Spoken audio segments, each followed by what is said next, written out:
This program is provided by Universal Genesis. Welcome back to the Deep Dive. Today, we are strapping on our philosophical hiking boots. We're heading deep into the Black Forest. Our subject is Martin Heidegger, and we're going to try and wrestle with two of his most notorious concepts. The Kehr, that's the turn, and the Lichtung, the clearing. And we are really tackling this whole thing through a brilliant insight that you, the listener, shared with us. It's this idea of a theatrical metaphor. Right. We're going to try and understand the Kehr, this turn, as a shift in focus from the protagonist, that's human existence, or des sein to the stage itself, being or sein. And that framework it's just so essential because without it, I feel like this philosophy can feel completely unmoored. So it's impenetrable otherwise. Yeah. But before we get to the philosophy, we have to set the scene. Literally, Heidegger was the son of a barrel maker, a cooper, raised in the Schwarzwald of the Black Forest. And this isn't just a biographical detail, is it? His whole forest philosophy, the imagery of paths and clearings. It's all rooted right there in the physical landscape of his childhood. Absolutely. Yeah. And when we talk about the stage, we really have to begin with the lighting. Because it's the most ancient and fundamental concept in his thought. It's the starting point for everything else. Okay, so let's zero in on that. Lichtung. Yeah. The translation we always get is clearing or glade. But why does this specific, natural image become the philosophical foundation for something as huge as truth? Because it speaks directly to the process of revelation. In German, Lichtung is obviously related to Licht, which is light. Okay. But what it really means physically is a place in the forest where the canopy is broken. Maybe logging, maybe a storm, something that allows light to actually fall through. For Heidegger, this clearing is the true original image of his philosophy. So truth, for him, isn't about something being accurate or correct. It's a spatial condition. Precisely. We tend to think of truth as correspondence, right? My statement matches reality. Heidegger goes way back to the ancient Greek idea of aletheia. Unconcealment. The Lichtung is the lighting apparatus of the world. It's the state of being opened up. Without that clearing, nothing can step hug in darkness to reveal itself to us. The clearing is the condition for anything to appear at all. It feels so much more physical, more tangible than most philosophy. And you said it's tied to his youth, to his father's handiwork. That intimate connection is crucial. I mean, think about the cooper, his father, working with wood. The light, the Lichtung, falls on the material, on the grain. Right. That concrete experience of light revealing the essence of the wood, that's what informed his concept. The clearing is what lets us grasp things, not just with our minds, but existentially. And philosophically, where does this put the Lichtung? I remember it being tied to Kant, to the whole thing itself problem. Yes, and what's fascinating here is that the Lichtung is Heidegger's pretty radical solution to that problem. Kant argued we can never know the world as it truly is. The noumenon. The noumenon, right. Yeah. We only know how it appears to us, the phenomena, because our minds impose structures on it. Time, space. Our consciousness is like a filter. Exactly. Heidegger just flips the whole script. He says, the Lichtung is not a property of my mind, of the protagonist. It is the open region, the stage, that exists before the protagonist even gets there. It's the stage itself that has the tendency to disclose things. Okay, so the clearing is the possibility of disclosure. It's the space where being happens. Yes. So if the Lichtung is the stage light and the stage is sein, or being, then his first great work, Being and Time, was all about the person standing in that light, the protagonist. Dasein. Correct. The early period was absolutely the protagonist's philosophy. Dasein, being there, human existence, that was the focal point. He approached the huge question of being, not by tackling it abstractly, but by analyzing the one being for whom being is actually an issue.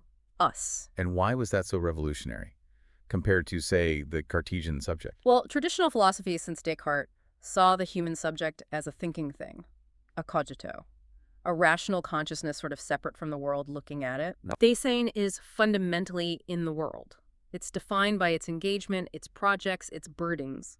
Let's talk about some of those burdens, because that's where the early work gets its power. What were the core themes for the protagonist in Being and Time? The protagonist's entire existence was defined by temporality.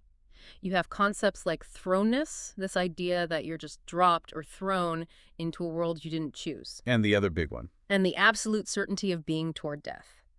The whole philosophy centered on the protagonist grappling with anxiety and trying to achieve authenticity, trying to make their existence truly their own. And in this phase, the stage scene, it was there, but it was just sort of a blurry backdrop to the actor's big drama. That's the crucial limitation, yes. The main effort was all about mapping the actor's life, their immediate concerns. The stage was there, but the energy was spent trying to understand the whole universe from the perspective of one finite being. And he knew this was incomplete. Oh, he did. He later called being in time just the entrance to the real inquiry. He admitted that just analyzing the protagonist wasn't enough to explain the stage. Which leads us right to the main event, the great philosophical direction change. The turn, the care. Now, academics often treat this like a giant chasm between an early and a late Heidegger. Was it really that dramatic?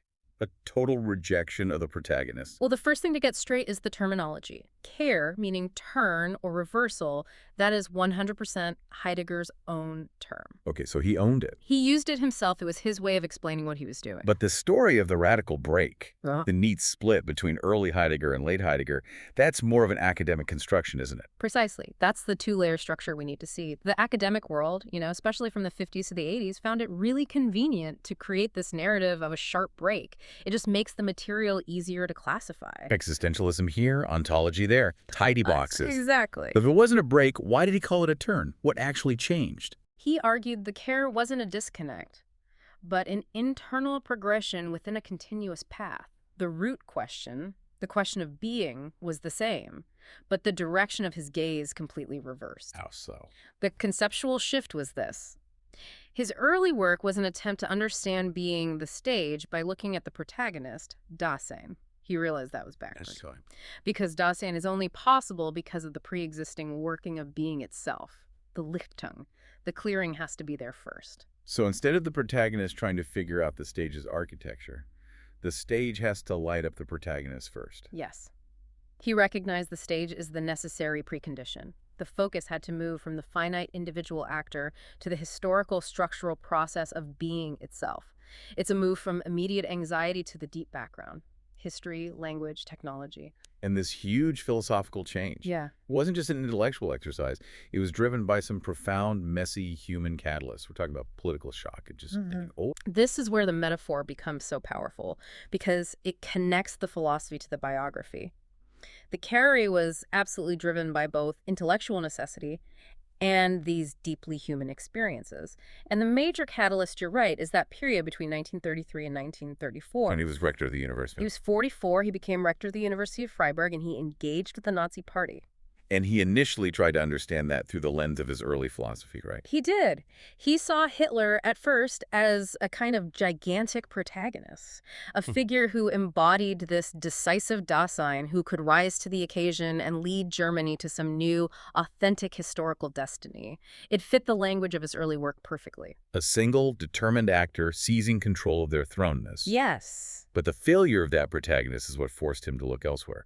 What was the shock that drove the turn? The shock wasn't so much a moral awakening, at least not at first. It was the shock of philosophical irrelevance. He saw the limits of a protagonist-centered philosophy in real time.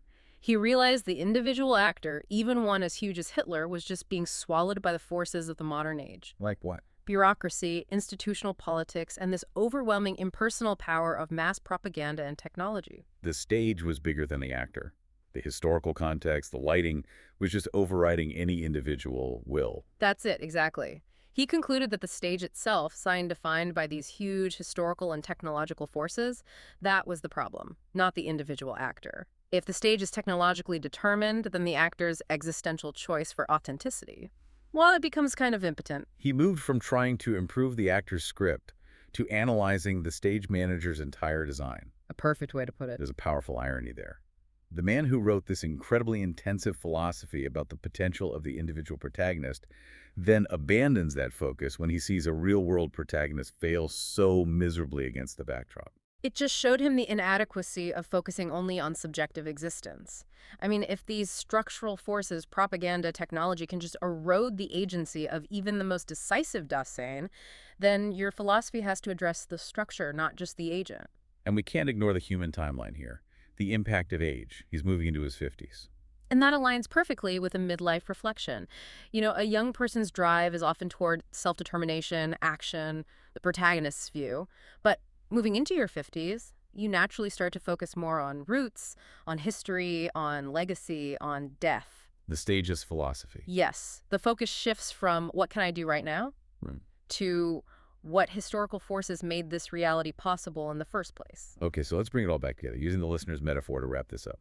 The care is that conscious, self-proclaimed move from analyzing the protagonist, Dasein, to analyzing the stage in its light, Sein and Lichtem. The early work was asking, how can the protagonist act authentically? And the late work? The late work was asking, how does the stage, through history and language, even permit or forbid any action at all? So his later focus shifted entirely to the deep background, the history of being, the Seinsgeschichte. He famously retreats to his cabin in the Black Forest. The stage manager's retreat. Yeah. And he focuses almost exclusively on the framework. Language, for instance. Language is the house of being. It's a primary structural force. He looks at technology not as a set of tools, but as a framework of disclosure, kind of stage lighting, that only reveals the world as something to be used. A standing reserve. A standing reserve. His return to the forest becomes this search for ancestral time, the forgotten history of the dead, the historical foundation of the stage itself. He got less concerned with the actors' lines and way more concerned with the foundational scripts and the lighting design of the world. Exactly. Those structural forces, the historical epochs, the lighting, those became the real subject because they determine what can and cannot even appear on the stage. This has been a really profound journey, moving from the intimate anxieties of the actor to the huge shaping power of the stage. And that stage, that structural horizon, is what determines our limits. Which brings us to our final provocative thought for you to carry forward. Heidegger made a conscious choice to retreat and focus on the stage manager's role. If the care means shifting our focus away from individual action, the protagonist, and toward these overwhelming historical and structural forces, the stage what specific stage lighting, what Lichtung, in our modern world, particularly through tools like algorithmic governance or mass communication platforms, makes certain authentic actions possible, or conversely, impossible for you right now. Think about the stage itself and how it's lit. Thanks for joining us for this deep dive. This program is provided by Universal Genesis.